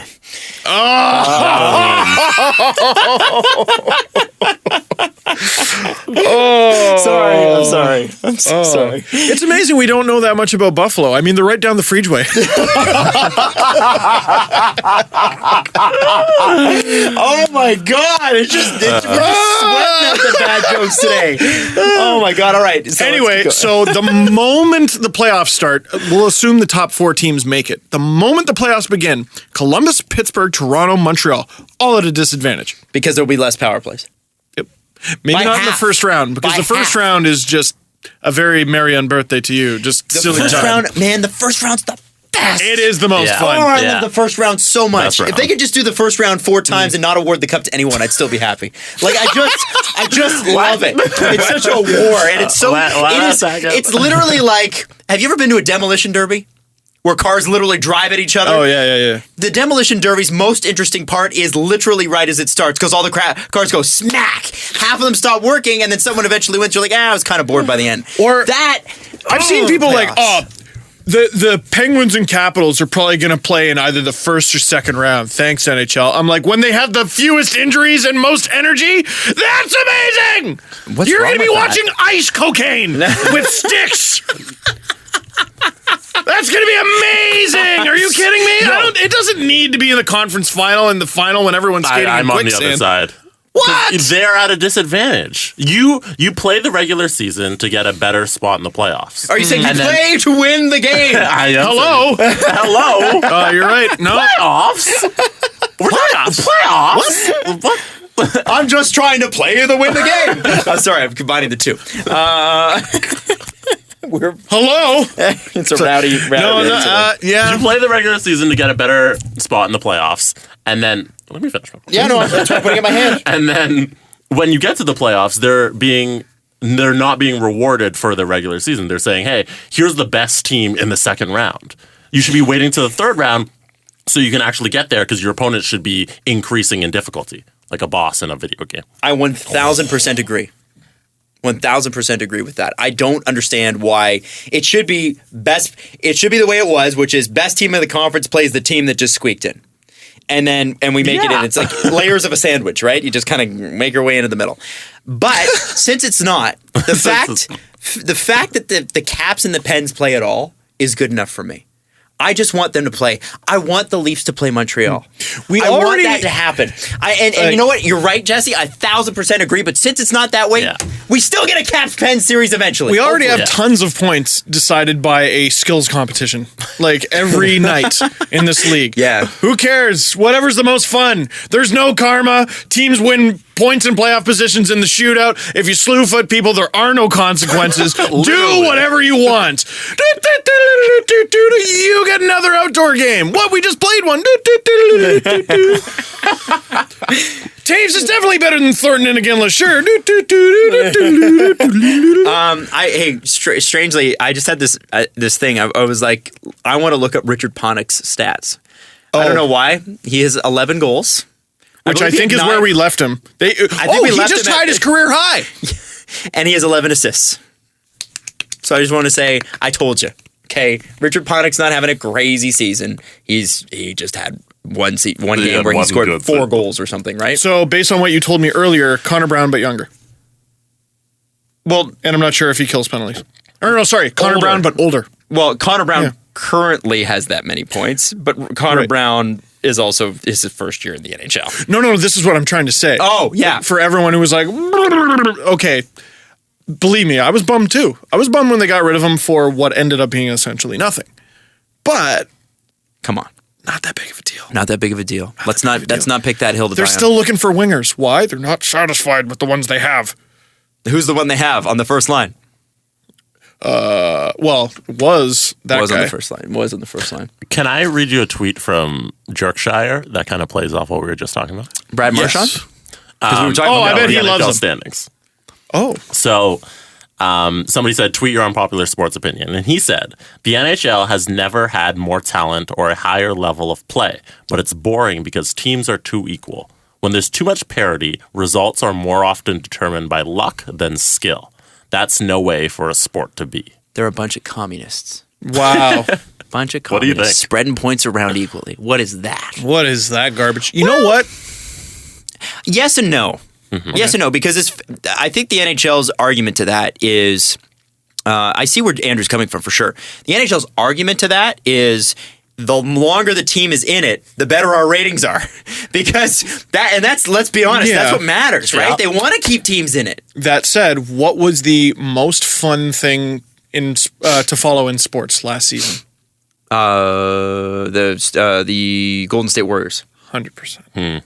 100%. Wanted to see if they were going to beat the record. They beat the record. They beat the snot out of teams en route to that record. And Lost in the finals. who on earth was cheering for them by the end of it? Golden State Warrior fans. That's it. But yeah. That is it. They were the bad guy. They were the Somehow bad Steph Curry guy. became the bad guy. It just turns so quickly. You and it's can't be amazing. Luke when you drive the Death Star. Yeah. And now do they drive the shit out of that thing because they got Durant now? Yeah. To everyone is going to be actively. They're the Miami Heat now. They're the Well, new Miami Heat. Yes, 100% Let's not they are. discount the random hate for LeBron. God, I hate Yeah. this guy for being so good. Like, It's funny, Here's a people nice have- guy who's got 3 kids and he's been married to his high school sweetheart forever. Yeah. Sure, hate that. People have kind of forgotten about it. But once the playoffs roll around, I think everyone's going to be like, "Oh right, we hate them." Yeah. Yeah. Oh yeah. Man, I don't hate LeBron. I just don't. And if it doesn't come out during the playoffs, it'll come out when Durant is like crying with the NBA championship trophy, and you're like, Imagine Russell Westbrook's face. it's not the same. I want to quickly get to this before we go. So, part of the 30 thoughts, Tampa is not accepting lowball offers on Ben Bishop. My point to that is Tampa should, because Ben Bishop's not going to be there next year, and guess what? You're not going to get anything for him, and the way he's played this year, you're not going to get anything for him. And this is the difference between you and Robot 11019, aka Steve Eiserman. Boy, I was wrong about everything last year with him, and he nailed it. He got Duran back. He got Stamkos back. He did great. He killed it. If you play a game of chicken with Steve Eiserman, He will win. you're going to lose. Again, it seems, you know what? It seems to me you have to trade Ben Bishop. Seems that way. But again, if they're not out of playoff contention, No. in worst case scenario, you have Bishop down the stretch Yeah. for that playoff push. And you hope maybe he gets back to where 80% of what he was. Eiserman, I wonder if Eiserman looks at the current playoff picture in the East and he just goes, all I got to do is get in. That's all he has to do. Really. All I got to do is get in, and as long as I'm not in that last wild card spot, I'm going to get someone from the Atlantic. If I play Montreal, I might beat them. If I play the Leafs, I'm pretty sure I'm going to beat them. If I play the Bruins, I might beat them. Panthers, might beat them. Sens, might beat them. Everyone. All right, now I run into Columbus and Washington. And again, this is a very interesting, opportune year in the East. Because if you come out of the Atlantic, you move on to round 3, and now you got Pittsburgh, Washington, but they're beat up. Like Jesse said, they're beat up. You got a chance to make some noise. You know what I also think is going to happen with that exact point? A team that doesn't deserve to necessarily be there is going to get there, and they're going to overrate their own skill. And what happened to Calgary is going to happen to them. They're going to think that they're better than they are. Man, Calgary made it to the second round, though. They did, but Calgary then said, "Oh, damn, look at us!" Okay, fine, But I think that could be folly for an Atlantic, like the Atlantic Division, because I think, chances are Montreal's going to get there. But I'm still not convinced with Montreal. Berkshire we had on who's not convinced with Montreal. Their power play is so good. It is. But the second the refs put the whistle in their pocket, that's going to be a problem. Leafs too. I also want to mention, so it'll be interesting to see how Yzerman handles it, because he's sure not going to handle it the way we would expect to handle it. Ben Bishop, if he gets dealt, will get dealt March 1st. For two first-round picks because Steve Yzerman. Totally. Because Steve Yzerman trades. Whee! And what was the last thing I wanted to bring up here before we go to the press conference? Oh, yeah. Lastly, flat cap. Oh, yeah. Chances are, so the players are sick and tired of paying escrow. Huge, I think it's 15% of their money goes into escrow. They never see it again. If you want an explanation of it, go back to when Nick Kyprios was on the podcast. He did a good job of explaining what the heck escrow is. It sucks. Yeah, NHL play, okay, you look at a guy who makes like $9 million bucks. What they're actually taking home is nowhere close. Yeah, because taxes come off after escrow. Yeah, and you go, oh, boo-hoo. No. But what about someone who's making like $750? And that's their career, and it's not a long one. You know what I mean? Anyway. Yep. So, with that in mind, it looks like the players won't vote to escalate the cap this year, which means that teams are sort of going to be stuck, because there's a lot of teams that are very close to the cap, including the Blackhawks, because obviously, and the Bruins, because obviously. Now, the Leafs Nation put out a graph of teams that, what teams have what to re-sign, who are the notables, that sort of thing, and how much money they'll have left to re-sign. So the Minnesota Wild this year will go into free agency with $12 million extra dollars, which is great. Ooh. But they have 14 players to re-sign. Oh. Notables include Niederreiter, Haula, and Granlund. That hurts. Columbus Blue Jackets will only have $6 million, and they've got Wenberg and Gagne to re-sign. The Blackhawks. Sorry to cut you off there. No, it's all good. This is a really interesting year for Columbus to be having, because we talked about how their cap situation is not enviable. I still stand by that, but again, if you're winning, who gives a damn? Who gives a damn? But if you don't win it all this year, your cap situation is going to get even tighter, because all those young guys who you needed to be young and cheap are about to get expensive. Yep. Keep going. Colorado Avalanche have $20 million available going into free agency. Good for them. But they have 13 players to potentially re-sign. 13 free agents. I think a lot of those guys are going to walk. I would think so too. Well, especially I think they might walk. Again, like Grigorenko, Tootin. I wouldn't be surprised if Fedor Tutin's done. Yeah. That sort of thing. But, listen, the fact of the matter is the Carolina Hurricanes have $31 million. They have 14 players to re-sign, including Teuvo Teravainen and Hainsey. I don't think there's anyone tremendously expensive in there, though. The Leafs, going into next season... Sorry. I screwed this up. Of course I did. Uh-oh. The players is how many players they have under contract. So that's my bad. Oh. My bad. So with a team like, say, I mentioned, what was it? The so it was the opposite of what you said? Minnesota Wild only have $12 million and they only have 14 players under contract. So Colorado's got $20 million and they only have 13 players under contract. The Toronto Maple Leafs, $20 million going into free agency, right? 19.79833. Whatever. Is the number. 20 million. They have 18 players under contract. That's a roster. Already. They got a full roster. And the only real notable player, like I'm sure you could include McElhinney, but Nikita Zaitsev is the only one, and he's a restricted free agent who you have to re-sign. Now, Be still my beating heart. Elliot Friedman brings up that this is a good time because they've got a couple years before Nylander and Marner and Matthews are up. Well, and this is where it's actually starting to look kind of smart that they burned a year for Nylander. Because it won't be next year. I think it's the year after. Year after. They got to re-sign Nylander. But then they have another year for Marner and Matthews. Yeah, and they don't have to re-sign them all at once, which is good. Takes pressure off the franchise. What I find interesting about this is if there's ever a time to say, we'll give you an obnoxious amount of money over 2 years, This is the time. So what's your hole? What's the hole on the team? It's defense. Yeah. Defense. I would You argue. got Bozak and you got JVR for another year each. You probably can re-sign Bozak for as much as or less if you did want to keep him for a couple more years. I think Probably you could. not less. That's hard. Again, man, the price of centers in Fair this enough. league. Okay, fair enough. It's hard. And they don't have a lot of depth at center, so they might want to consider. And he's having such a good year. He is, but he's got to have a good year next year. Yeah. This is that's what true. I'm saying. I think So next year's in the position they're in, it's very difficult to say trade him. But again, what a fascinating summer it's going to be. well, and that's why it's good that the Leafs have all their draft picks. They have a ton of picks coming up. You've got Bracco, you've got Dermott, you've got all these guys, and you can go, okay, what do we really need? Do we need an A caliber defenseman? Yes, we do.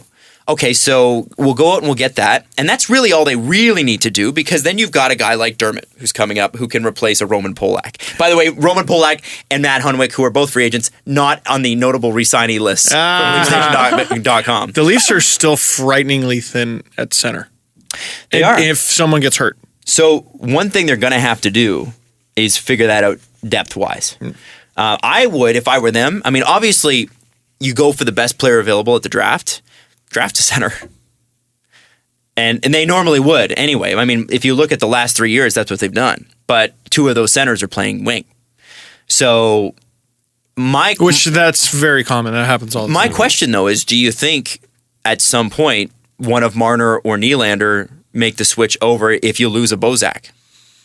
Yeah, but recent history has shown that usually doesn't work out well. Like very good wingers, they've been like, let's try him at center. And But they were very good centers in junior. Okay. It's different. Okay. It's too different. Anyway, the Leafs have about $20 million to spend, and Nikita Zaitsev maybe takes up 3 of that. And that would be, I think that's aiming high for Zaitsev. He's had a great year, but I think Wait, how much do you think he's going to get? he's going to 2.5, 3. Oof. See, the guy doesn't score goals, though. So I think he's going to get south of 3. You do. Yay. Good. Hey, no, and happy for him. That's still a lot of money. But you know, I that's what I mean. Top end, I think $3 million. So, what does Toronto love? A damn good, juicy free agency signing, and we haven't had one of those in years. We haven't been in a position where we're buying in forever. Exactly. So this is going to be very, very interesting. Such an interesting summer. But it goes to show you too with this triumvirate, and I do include Nylander in this. Nylander, Marner, Matthews. And then you've got obviously Riley on the back end, and Anderson's going to be here a while. That's really sort of the major core of the team right now. It goes to show that this will be, these next 2 years, and next year especially, might be the first year of the opening. And what we might see is what's happened with the Hawks, which is multiple openings. Multiple times where, this is a good year to go for it. And I think next year is one of them. You've got a really balanced veteran presence who consistently scores at the same rate. You know what these players are, barring injury, of course. And you've got these young players who are all going to take a step forward. And I like how our veterans are like 27 and 25. Yeah. And Leo Komarov is the Leafs' second oldest forward behind Bozak, and he just turned 30 like last week. Wow. Yeah, There you go. for real. So that's interesting. I think this is a very interesting time. It will be interesting to see how they do it. And if you're the Leafs, and you're probably saying, well, why spend the money if you don't have to? Well, it's not like it carries over. Let me throw something out there that I don't think the Leafs would do, but it's an option. I saw someone tweet something about Chris Russell might get taken in the expansion draft or something like that, and a possible thing the Oilers could do is offer Vegas a draft pick as compensation, which apparently is something you can do. So in doing these trade trees, I've looked back in the past, and teams have gotten picks in exchange for please don't take anyone. Oh. So I think maybe they fill out the paper like, okay, we claim so-and-so from you, but you technically get them back for like a 6th rounder or whatever. I wonder if the Leafs just go, okay, you don't take Carrick or Morinson or whatever, and in exchange you get this 5th or something like that. Or I'm not trying to throw any theory out there, actually. I'm just saying there's just another little angle. And they God, it's going to be fun. This is going to be a fun summer. Mm-hmm. I'm excited. Oh, If you are a nerd, if you get excited by what might happen to a 5th, Yeah. then this is the summer for you. It's an exciting time. I'm very excited. Anyway, so I wanted to bring those up. Definitely check out the article. Jeffler put it out at theleafsnation.com. Why it would be beneficial for the Toronto Maple Leafs, why a flat salary cap is beneficial for the Toronto Maple Leafs, and why it's hilarious for the Blackhawks and the Bruins and all the other teams that spend to the cap and are like, it doesn't apply to us. Yeah, I want to know how the Blackhawks are going to acquire Subban this offseason. They'll find a way. They'll find a way. And put them on a pairing with Weber. Just have two expensive right-handed shots on the same pairing. Why not? Yeah. And they'll be $80 million over the cap, but they'll be fine. Of all the teams in the league, are the Blackhawks the most like EA Sports NHL? Oh, totally. Absolutely. Like, the rules simply don't apply. They had a team in the All-Star game.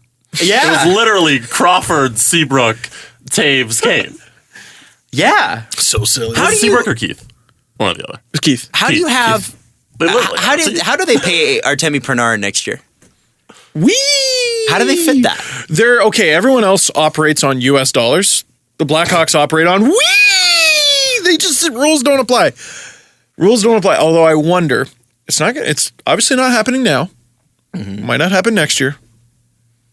But at some point, like when does it happen? When does the Stan Bowman's like, see ya? when does Here's the cups. for the Blackhawks? I know. My cup rings plug in both my ears. For the Blackhawks, when does the ride abruptly stop when you're mid loop? Whenever Taves and Kane stop being elite. And there's already people who argue. I am not one of them. There are people that argue that Jonathan Taves is not elite. I got some heat for tweeting this. Jonathan Taves and Patrick Kane were both named, and Duncan Keith, but I want to focus on these two. Jonathan Taves and Patrick Kane were both named to the top 100 NHL players of all time. Do you know what Jonathan Taves' career high is? It's like, isn't it like 70-something points? 76 points. That's a lot of points. Jesse, how dare you? 76 is a high number. He's a strong defensive This is presence. career high. Do you know how much value is put into leadership, Steve? Oh, Because you can't. Cups. Okay. You can't quantify. He can leadership. sure win a face-off. A lot of Blackhawks fans were like, yeah, but Cups. You know what I didn't get from one single person? You're right. And why isn't Marian Hossa on this list? Paul Correa, Ed Belfour, Oh, there's so many. Joe Thornton. There's so many. But, like, if you look at the careers on the Blackhawks. I'll take Joe Thornton's career over Taves' career any day. And I mean, Taves has time to grow. But, like, he's getting the benefit of the doubt, like, for the career he's going to have. Like, if we redo this list in 5 years, Is it the same? I think we probably take Taves off of it and replace him with someone who's like about to retire. See, that was what bugged me about How is the anyone list. under 30 on this list other than Crosby? That is what bugged me about the list because I thought, okay, wouldn't they be included in the next 100 if they were that good? Like, it's not like Taves has been so undeniably good that he is top 100 based on the career he's already had. No way. Kane has hit 30 goals 2 times. He's at 100 points 1 time, and it just happened. That's why it's so fresh in our minds. It's also this year of the NHL, so we give them the benefit of the doubt. And this is the thing. You're trying to sell the list. You're trying to pump up the game. They do. They shouldn't be there. They do era adjusted points. I would love to see what. Yeah. I would love to see what those numbers for those two look like in the 80s. Fair enough. In the goofy era. It's a crime Thornton's not on that list. Oh, it is. Of all the and Jarome Iginla too, man. You know what? It's 600 goals. Yeah. 600 goals. Over 600 goals. Has he played 3,000 games in North America? Missed the 3,000. We got Jerome Thompson. What's his name? It doesn't matter. Ginla. Jerome Iginla. Yo, it's Ginla. Are we ready to do the press conference? Sure. Unless you were got you about something to say first. something? No, I was just gonna say Iginla's not competing with Kane's 266 goals. Just like. Shit. I know. Press I'm supposed to be conference. on Merrick versus Wyshynski in 3 minutes. Really? I'll tell you Yes. you're gonna be a little late. Okay, so next episode, we're going to do the all lacrosse team from InsideLacrosse.com. What? The names on the all lacrosse team are the most incredible thing I've ever seen. We can Okay. do that next, because I assume we don't have that Oh, time I for wish that. we had time. You're right. Okay, Do we- next do we episode. have time? I think they start at 1:30, don't they? Yeah. I have we not don't. been paying attention. Here's a preview. One of the guys who's on the first team is named Brickman House Senior. That is a lie. You made Sick. that up. That is a Grand Theft Auto 5 name. Brickman House. Dog, sick name. The Presser. SD. Here's the first press conference question. The Steve Dangle Press Do Conference. if I can find it. Adam, Yo. did you get excited when Babcock said pain is coming because you thought bread was on the way? I don't know if I get it. Pain is coming. Ah, that is clever. Are you finishing the show on that note? You better. I don't get that. What am I missing? Adam, did we Bread? take French together? This would explain why you don't get the joke. Oh, yeah, okay. That was good. Who loses more Sorry. games this year? The Golden Knights next year or Avalanche this year? Avalanche this year. Golden I Knights will think win. you can accidentally win more than they do. Like, I'm serious. This is grotesque. Yeah. How do you not crack 50? Sorry to rehash that. No, it's okay. No, like, okay, in the shootout era, how do you not crack 50? How many shootout points or how many shootout losses do the Avalanche have?